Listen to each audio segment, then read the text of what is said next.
And I call the Shadow Secretary of State, James Cleverly. Madam Deputy Speaker, thank you very much.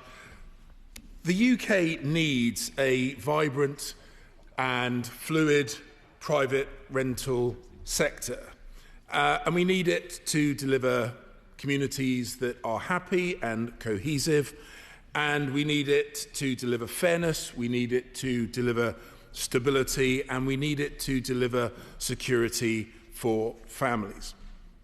And I've been looking at the government's position on this bill, and I pay tribute to the honourable gentleman, right, the honourable gentleman, for the work that he has done on this. I mean, he deserves to be right honourable. He's been doing the hard yards, load of work on this. I'm sure he was disappointed that he didn't get to leave the department. Congratulations to the new Secretary of State. I have no doubt the opportunity will come in the near future anyway. So I would just say be patient for the moment. The problem is with this bill, Madam Deputy Speaker, is, and I have no doubt it is full of good intentions, it is poorly thought through and counterproductive. I'm assuming it's poorly thought through. It's entirely feasible that actually the measures within this bill are well thought through, but designed to undermine the private rental sector. So it's either inept by accident or on purpose. I'm going to go with inept by accident because that is more in keeping with the government's actions in this department. This bill is clearly a mishmash of backbench hobby horses that the front bench don't have the authority or the courage to put to bed, because it is entirely counterproductive in its measures, something which has been recognised and highlighted by their lordships in the other place. This bill risks driving private landlords out of the sector, reducing the supply of private rented accommodation, pushing up rents for those people in the private rented sector. And through limiting the supply, it also means limiting the options for tenants in the private rented sector and leaving them worse off. And we do not need to look very far geographically to see what happens when governments get this wrong. In Scotland, fixed terms were abolished, rent controls were imposed, regulations tightened, and what did we see? What was the result, Madam Deputy Speaker? Fewer landlords, shrinking supply, and the fastest rises in rents in the UK, where Edinburgh and Glasgow are facing steeper rent rises than in London, in ineptly Labour-run London. And the Labour government here in Westminster is about to make the same mistake again. Because the benches opposite, the government benches, are, for whatever reason, obsessed with fixing what is already a highly successful sector. The private rental sector has got the highest satisfaction levels of any tenure types, more so than social rented sector, more so than owner-occupiers. In forgiving way, I don't know what correspondence he is looking at, but the correspondence that I see from my constituents in Hillingdon does not tell a story of a sector that is secure and safe for people, but instead they are battling damp and mould, 35% rent increases in recent years. Is that success in the opposition's view?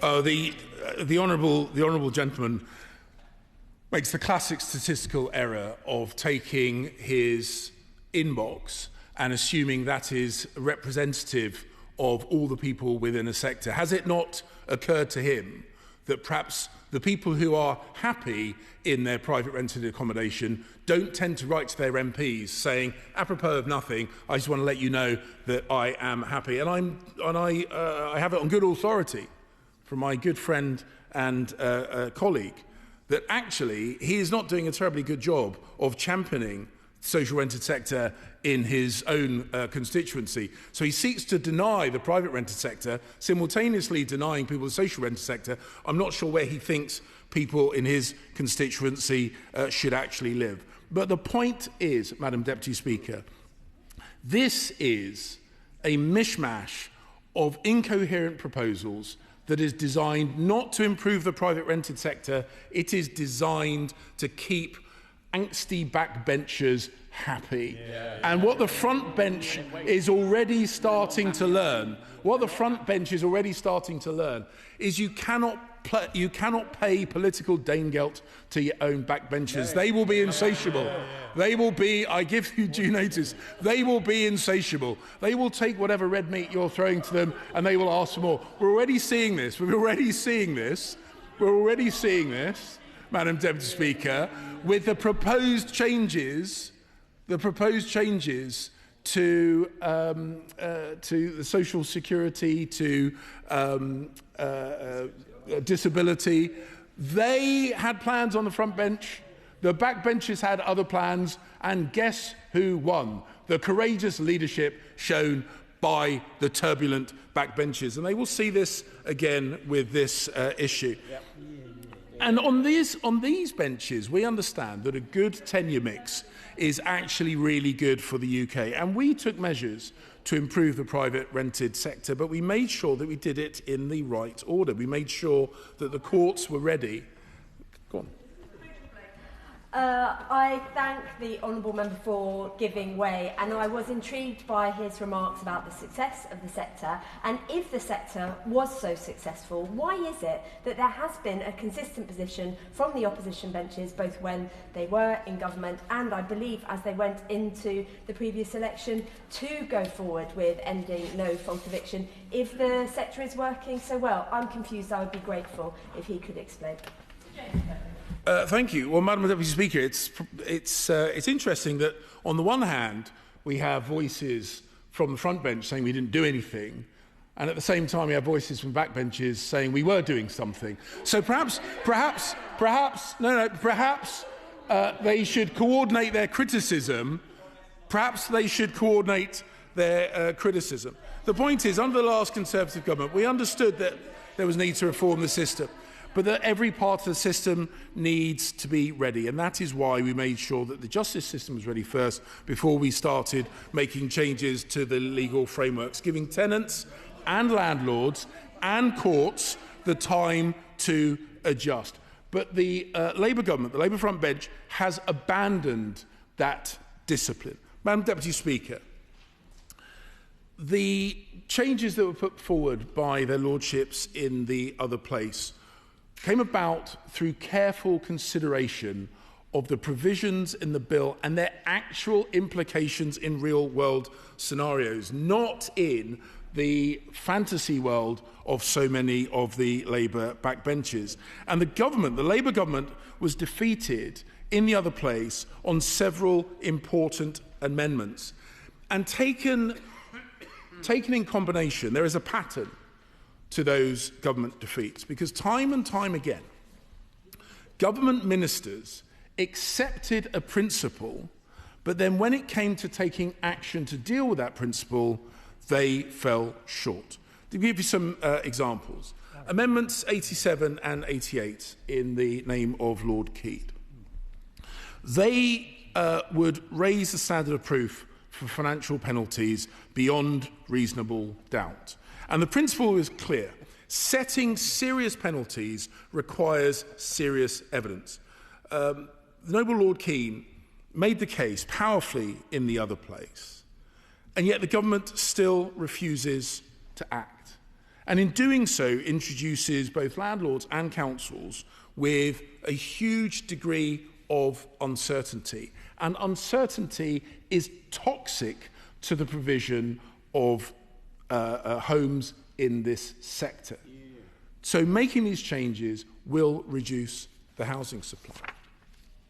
The Honourable Gentleman made mention of Amendment 5 in the name of the Noble Baroness Scott, which would extend ground 4A to all student homes, not just those with 3 or more bedrooms.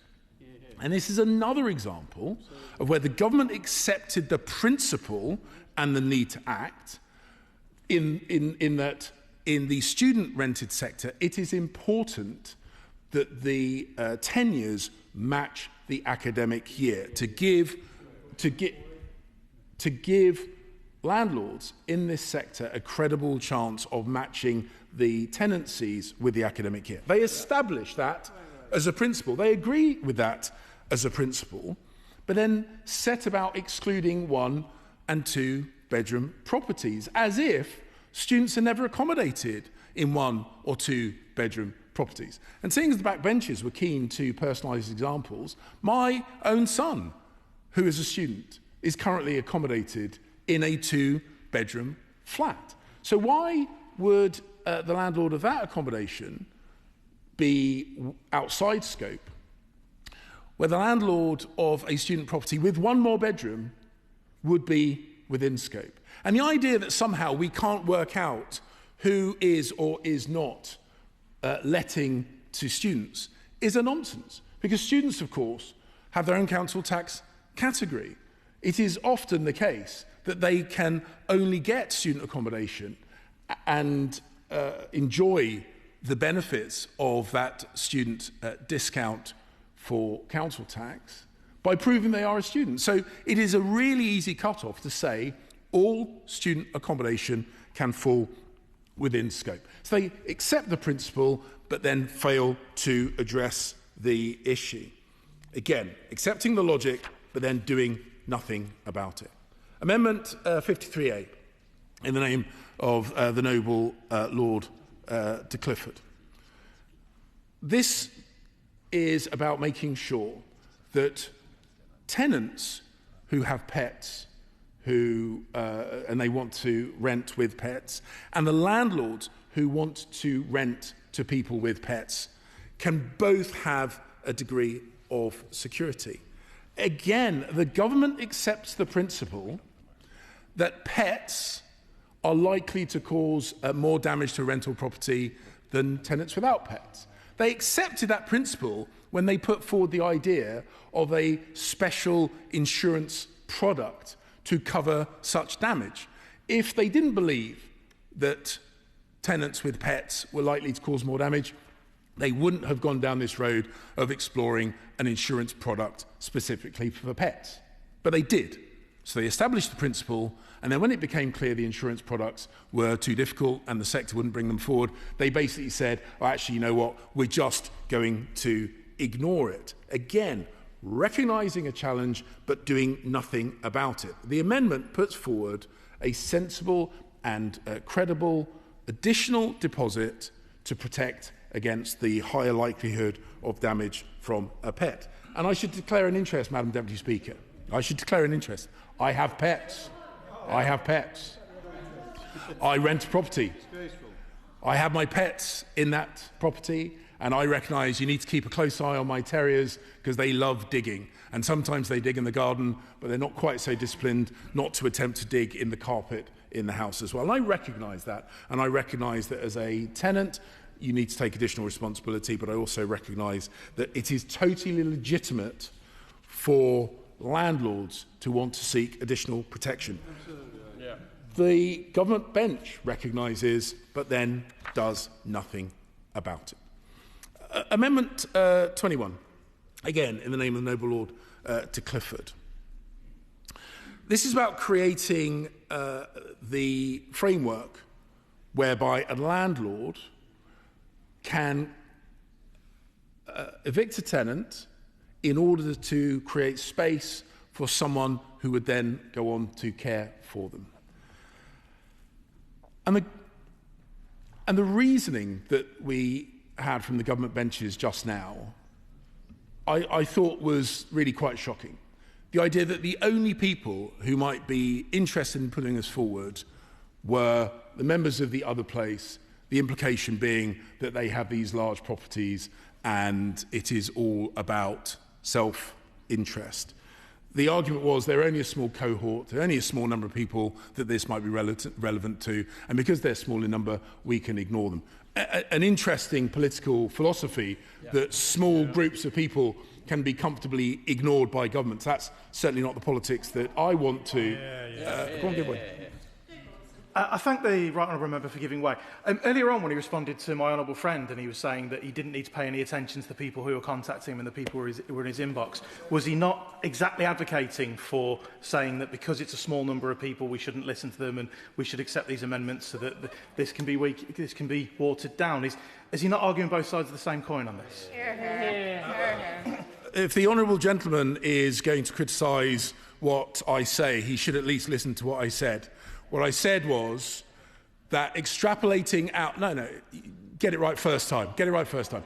Extrapolating out from a Member of Parliament's inbox is not a good way of gauging the full spectrum of opinion within a cohort of people. At no point did I say, and I would never say, and no one should assume, that we ever should ignore the people that write to us. And I'm pretty certain that he wouldn't. I certainly don't, and it's absolutely not what I said. But the point I'm making, Madam Deputy Speaker, is the government's argument was there aren't that many people, and frankly they're all posh, so we can ignore them. That was basically the framing of their argument. Tell that to the extended families, typically of ethnic minority origin, who often live in close proximity to each other, and there will be communities like this all across the country where perhaps the elders of that family have rented properties which have tenants in them, but they envisage, because those properties are near where they live, at some point in the future, members of their extended family perhaps could move into those properties in order to provide care for them. And disregarding this, diminishing this as an idea just because it is something that the front bench accuse only the posh members of the other place doing, I think is rather distasteful. Yeah, go on. The right honourable gentleman failed to address the second concern the government has about this amendment, the substantial risk of abuse that will flow from the definition of a carer. A definition of a carer under this amendment could be anyone providing any form of voluntary care. It could be someone who provides the weekly shop. Does he not see that the risk of abuse of a ground that broadly drawn? That was the other concern. He hasn't addressed it. There are always opportunities for abuse, but closing off a provision that would be really valuable to many, many families around the country because there is a risk of abuse. If we were to do that, there are loads of areas where government wouldn't legislate. You don't disregard an opportunity just because of the potential of abuse. You manage that abuse. I'll move on a little bit more quickly. I want to make sure all the Labour backbenchers get their opportunity to speak. It's their legislation, Madam Deputy Speaker. Amendment 58, in the name of the noble Lord Cromwell, would reduce the ban on sales from 12 months to 6. This is a wholly pragmatic point. The idea that or the landlord would have to wait for 12 months, if it is clear that despite genuine efforts, and there is a provision to make sure those efforts are genuine, if after 6 months there is still no chance of selling, I think it's entirely reasonable that the landlords seek to re-let. Not as quickly as members of the Labour benches would do, but nevertheless, I think it is an entirely fair provision. And, Madam Deputy Speaker, the largest defeat in the other place came on Amendment 59 in the name of Lord Young of Cookham, which is all about the exemption for shared owners from the 12-month ban on reletting. I recognise that the honourable gentleman from the dispatch box said this was an area that they recognised created challenges. I would urge the government not just to dig their heels in on this issue.